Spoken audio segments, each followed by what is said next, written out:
미국의 대표적인 ICBM 대륙간 탄도미사일이 있습니다. 바로 미니트맨 3입니다.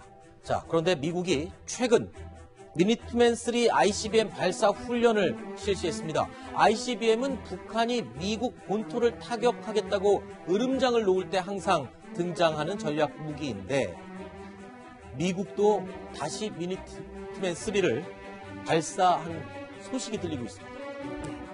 지금 북미 하노이 회담 결렬 이후에 네. 북미 협상은 굉장히 지지부진합니다. 그렇죠. 언제 재개될지 지금 아무도 예상을 못할 정도로 네. 지금 소식이 없는데 이런 가운데 미국 공군이 한국 시간으로 어제 오후에 캘리포니아주 밴던버그 공군기지에서 미니트맨 3 ICBM 대륙간 탄도미사일을 발사를 했습니다. 네. 이 6,759km를 미국 서부 캘리포니아에서 날아서 목표 지점이 태평양 마셜 군도의 한 환초였거든요. 네. 정확히 꽂혔습니다. 자, 이 작년에도 미국이 이 미니트맨 3를 시험 발사를 했었죠.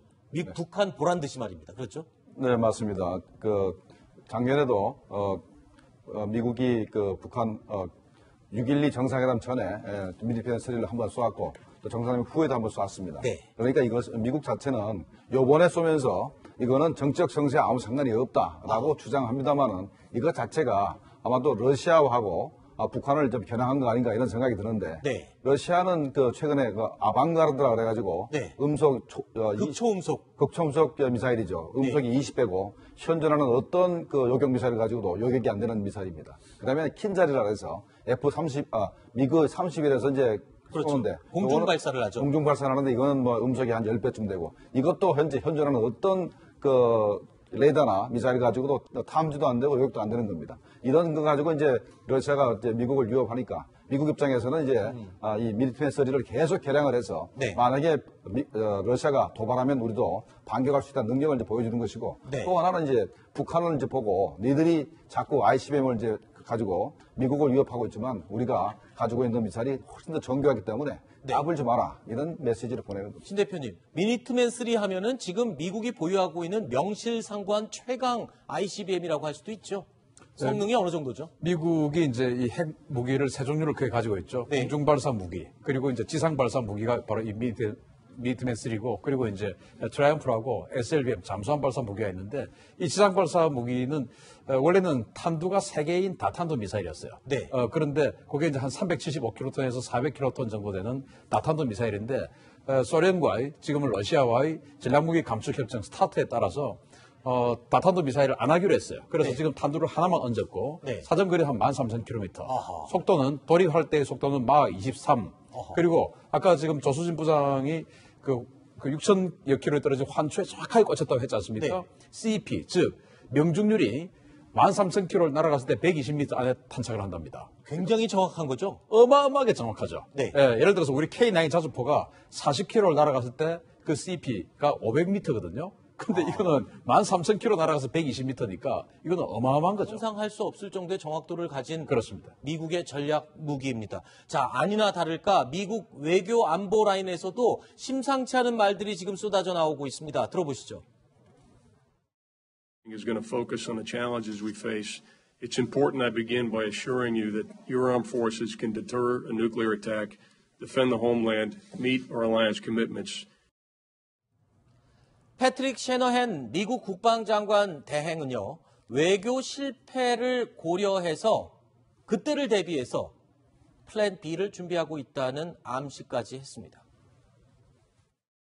Denuclearization of North Korea remains the primary objective. Diplomacy is the primary track. What I can tell you militarily is we have not changed our position, our operations, or our strength, and are continuing to conduct readiness exercises in the event diplomacy fails. 김정호 실장님. 네. 지금 나오는 말들의 내용을 보면은 2017년 말로 돌아가는 것 같습니다. 그때 당시 엄청난 군사적 긴장이 고조됐었잖아요. 맞습니다. 그때 우리가 잘 모르는 상태에서 미국이 북한을 군사적으로 공격할 준비를 다 했다. 이게 그렇죠.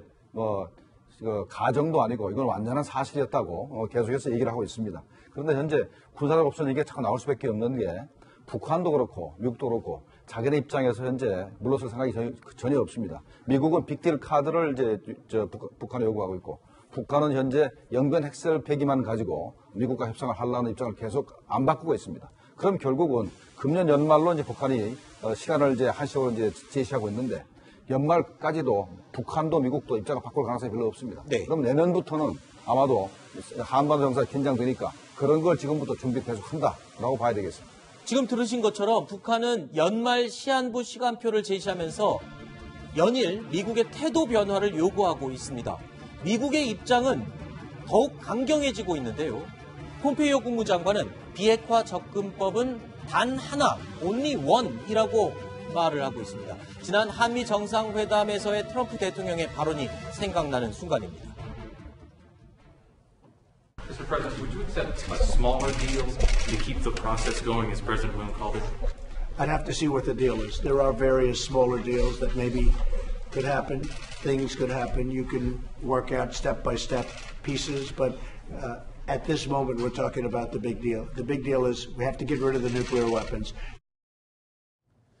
미국이 말하는 한 가지, only one은 오직 빅딜뿐인 것 같습니다. 북한에서 셈법을 좀 바꿔봐라. 아무리 종용을 해도 미국은 전혀 바꿀 생각이 없어 보입니다. 북한이 여기서 어떻게 나와야 할까요? 글쎄요, 북한은 뭐 지금 단계적 비핵화, 즉 스몰지를 원하면서 이제 시간을 끌어보겠다는 건데 이것은 북한에게는 상당히 불리한 것입니다. 왜냐하면 제재가 없는 상태라면 뭐 그럭저럭 북한 체제를 유지할 수 있지만 지금 압박과 제재가 계속되는 상황에서 피를 말리는 상황에서 시간이 지나면 북한은 벼랑 끝에서 떨어질 수밖에 없습니다. 네. 따라서 제가 볼 땐 북한이 물러서는 게 최선의 길이지 현재 상태에서 키를 쥐고 있는 미국이 물러설 가능성은 대단히 희박해 보입니다. 자, 이렇게 북한과 미국이 평행선을 달리고 있는 상황에서 미국의 대표적인 외교 안보 인사들이 대한민국을 방문할 것을 예고했습니다. 누구냐고요? 강경파 존 볼튼 국가안보보좌관, 그리고 존 볼튼 비건 특별대표, 국무부 대북 특별대표 두 사람이 오기로 했습니다. 자, 이 얘기 좀 해보겠습니다. 조수진 부장. 네.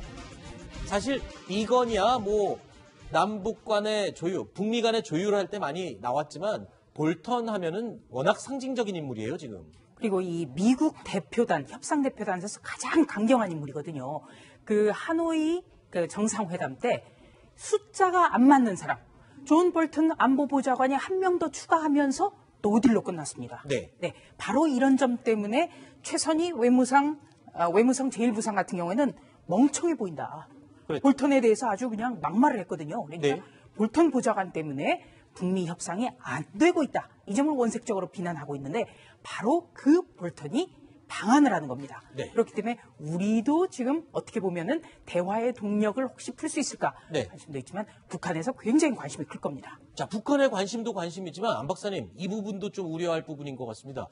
이 볼턴과 비건이 와서 우리 정부를 향해서 미국 편을 더 적극적으로 들어라라는 압박을 보낼 수도 있는 상황이라고요? 제가 볼 때는 아마 그런 상황을 만들기 위해서 두 사람이 오지 않는가 이런 생각이 듭니다. 근데 지금 북한은 자꾸 우리 보고 자기네 편을 들어라, 중재자가 되지 말고 플레이어가 돼달라 이렇게 지금 요구하고 있는데 네. 이것은 거의 불가능한 일이죠. 왜냐하면 우리는 한미동맹의 기초에서 남북대화를 끌고 나가고 비핵화 체계를 관리하는 것이지 북한 편을 들어준다? 그럼 북한을 핵보유 국가로 만든다는 것인데 이것은 북한이 너무 천진난만하게 나오고 있는 것이라고 생각합니다. 네.